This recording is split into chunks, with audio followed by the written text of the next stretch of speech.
FDCI, superior em tudo.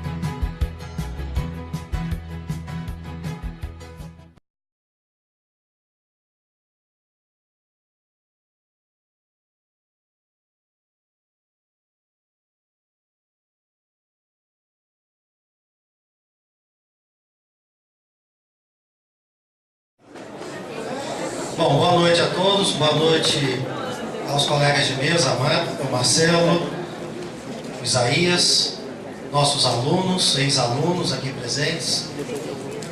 Em primeiro lugar, parabenizar o professor Marcelo pela brilhante fala, né? Introduziu de forma clara, objetiva, e nós aqui sabemos que é muito difícil falar em pouco tempo. E eu já vou até antecipar a vocês. São apenas 3 artigos que eu lhes falarei. Artigos 317, 318 e 319. Mas provavelmente, se tivesse aqui as 4 horas para falar, ainda seria muito pouco para a gente falar sobre 3 artigos que têm uma ligação extrema aí com vários outros, com outras legislações, com o próprio Código Penal.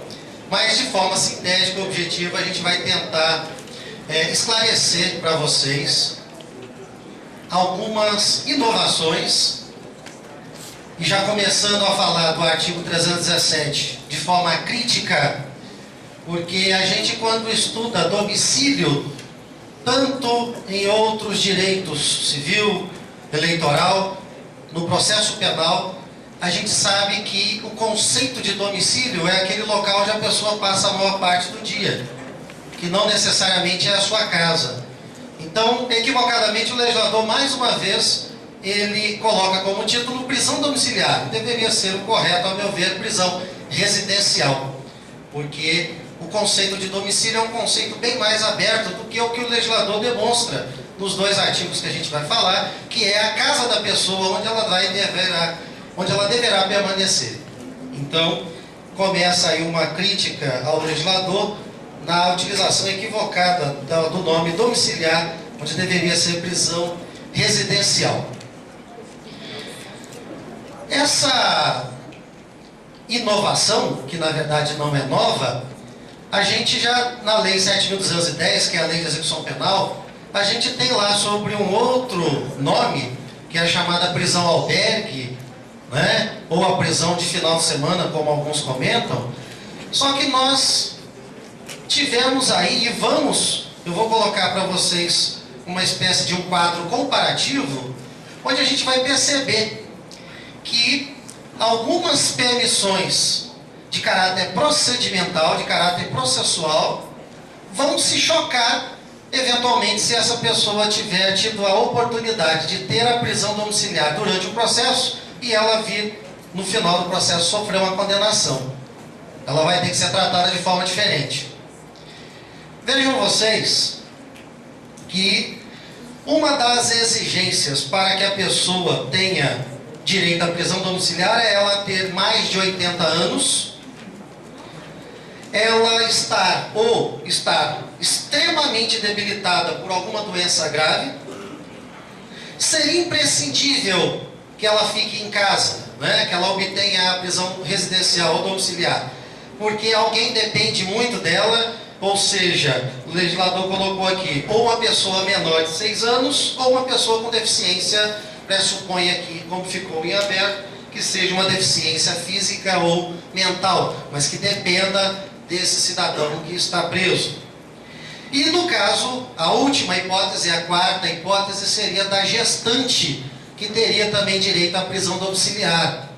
Mas aqui o legislador definiu que somente a gestante a partir do 7º mês de gestação. Então vamos começar pela gestante. Na Lei de Execução Penal, a mulher que tiver ou estiver em fase de gestação, e isso comprovado logo no início da sua gestação, ela já vai ter direito à prisão domiciliar. Aquela pessoa que já está condenada. Aqui o legislador colocou como condição só a partir do 7º mês. Então é um choque entre 2 leis que nós vamos ter que ver aí na prática como que isso vai ser resolvido.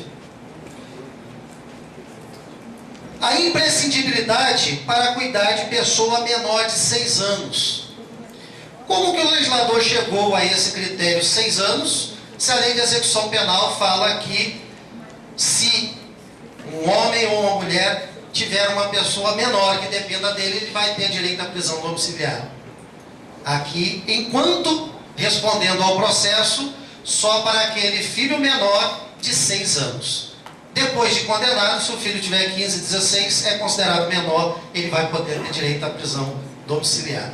Então nós temos duas hipóteses, eu estou criando um paralelo para vocês, de quem está respondendo. Essa prisão que a gente fala do 318 é a prisão processual, que pode ser, aproveitando aqui a fala do professor Marcelo, que falou a respeito da prisão preventiva, dos casos cabíveis. A prisão domiciliar, só para a gente compreender, nós ouvimos a prisão preventiva, vamos ver daqui a pouco a liberdade provisória. O que tem a ver a prisão domiciliar com esses outros dois temas? A prisão domiciliar, ela vem como um substituto à prisão preventiva.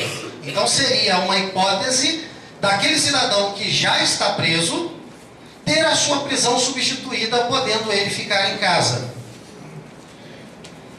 A terceira hipótese, nós falamos então da mulher com mais de 7 meses de gestação, daquele cidadão ou cidadã que tem uma pessoa, um filho com menos de 6 anos ou com deficiência física ou mental, que necessite que ele fique em casa. A terceira hipótese, se ele estiver extremamente debilitado por motivo de doença grave.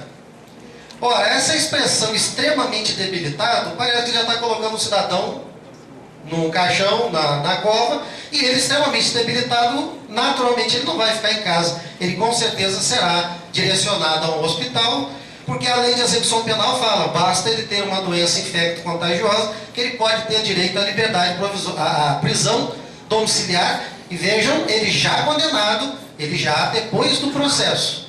Aqui, enquanto ainda processado, ele tem que estar extremamente debilitado e essa doença tem que ser grave.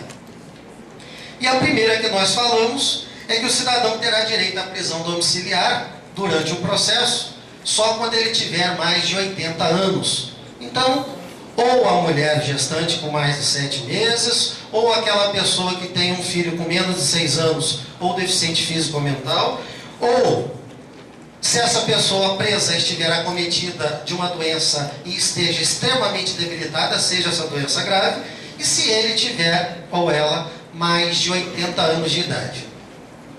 Bom, a lei de execução penal, como eu já falei, ela fala que o cidadão terá direito à prisão domiciliar a partir dos 70 anos.